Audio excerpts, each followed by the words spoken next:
Clarity Clinical Solutions. In clinical trials, we cannot always wait to see if patients live longer or feel better. Biomarkers and surrogate endpoints let us measure success earlier, using biological signals instead of clinical outcomes. But they come with risks. A biomarker is a defined characteristic that is measured as an indicator of normal biological processes, disease processes, or response to treatment. Types include diagnostic biomarkers that confirm disease, prognostic biomarkers that predict progression, predictive biomarkers that predict treatment response, pharmacodynamic biomarkers that show the drug hit its target, and safety biomarkers that indicate toxicity.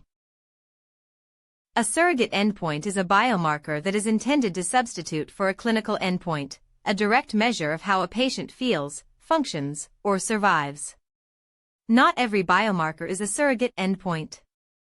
A biomarker becomes a surrogate only when there is strong evidence that changes in the biomarker reliably predict changes in the clinical outcome patients actually care about. Surrogates allow the FDA to approve drugs under accelerated approval. Why use surrogate endpoints? 3 reasons.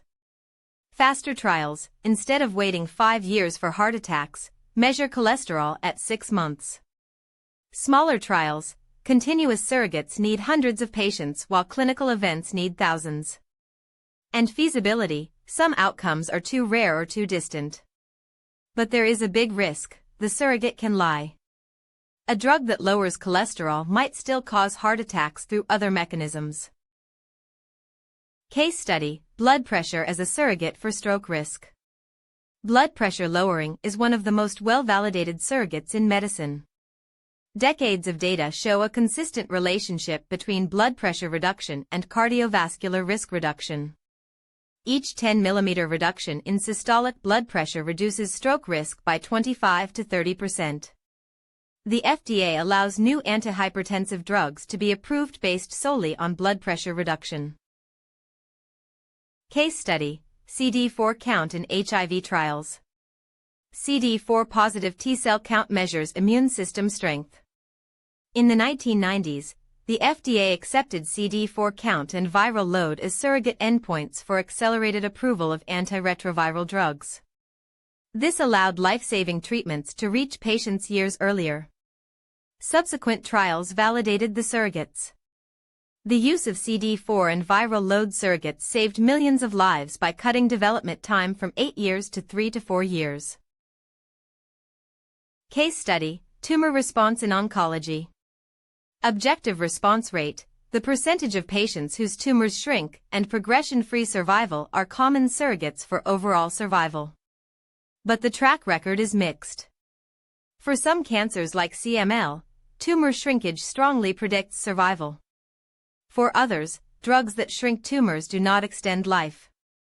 About 65% of FDA oncology approvals between 2020 and 2023 were based on surrogate endpoints, not overall survival.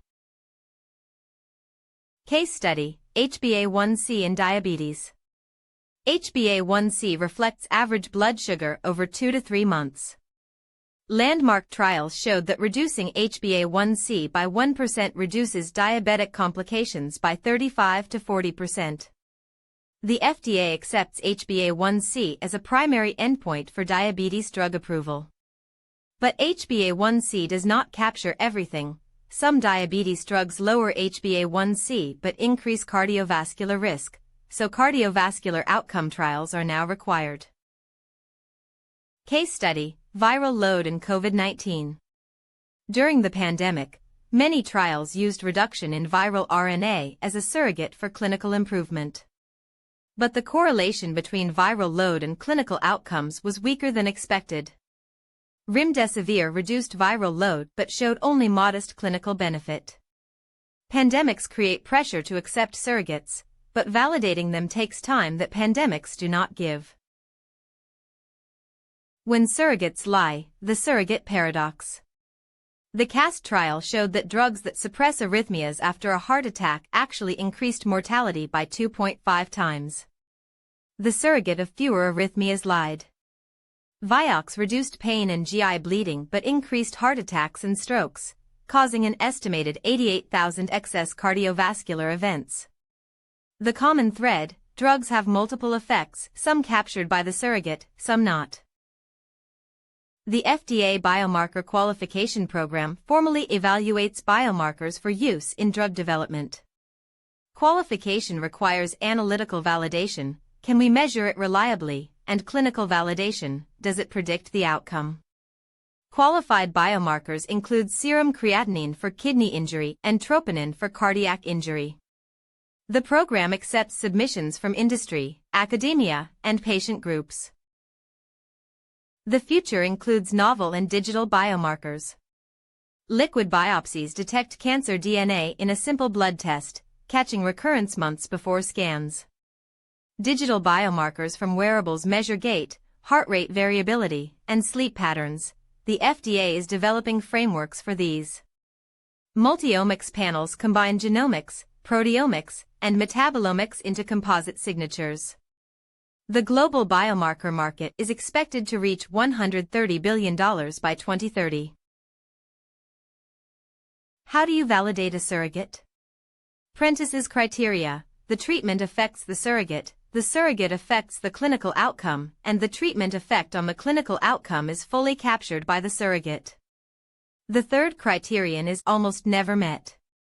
The best validation comes from meta-analyses, examining multiple trials where both the surrogate and clinical outcome were measured to see if the surrogate reliably predicts the real outcome across studies.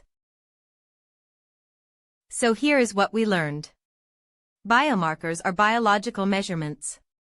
Surrogate endpoints substitute for clinical outcomes: faster, cheaper, but riskier.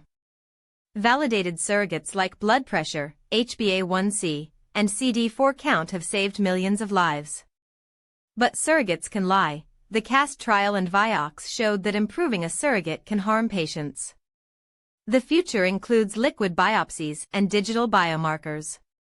Surrogate endpoints are not shortcuts around evidence. Used wisely, they accelerate medicine. Used carelessly, they can cause harm.